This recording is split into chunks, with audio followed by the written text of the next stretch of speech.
позиция стреля, спасява Пламен Илиев. След ето прекрасен пас към Георги Миланов. Имаше известни съмнения. Най-важната характеристика на новият Литекс. Ново центриране, възможност, ново спасяване. Удар и пак Пламен Илиев, последна преграда. Решиха Титлия, този прилича на тях. Въжер излиза също в голова ситуация и отново Литекс пропуска. Бяха сътворени пред Пламен Илиев. Включване към Георги Миланов, опасно в наказателното поле. Опитва се да си изпроси Дуспа на Левски. Виждаме, че Румен Илиев посегна с ръка.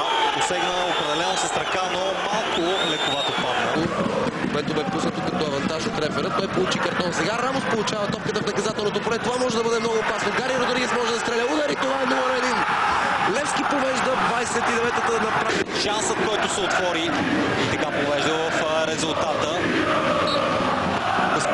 Накрая центрирана топка за Жоал Силва на близката града. Феноменален и Окуп Пиргов. Красен финт. Върната топка за Миланов. Той прави всичко възможно, за да не вкара, след като може би засада нямаше. Предпирането с глава. Трябва да се погледне още веднъж. Но пък подаването стига до Вайоши. Удар спасява Пламен Илиев. Удар на Иса, какво разбъркване. Стига до крайен успех. Тук рикошета бе в бедрото на Румен Илиев. Оттам топката се удари и в тяло. Елементарна топката и това е Гари Родригес. Какъв спринт на Родригес. Това трябва да бъде 2-0 за Левски. Криспиов 0-2. Главо се вряза в пресконференции. Ако обаче той печели, тя винаги е била на лице, а Литекс може да върне един гол от изоставането си. Гарантирано, но все пак оранжевите стигат до попадение на вратата на Левски.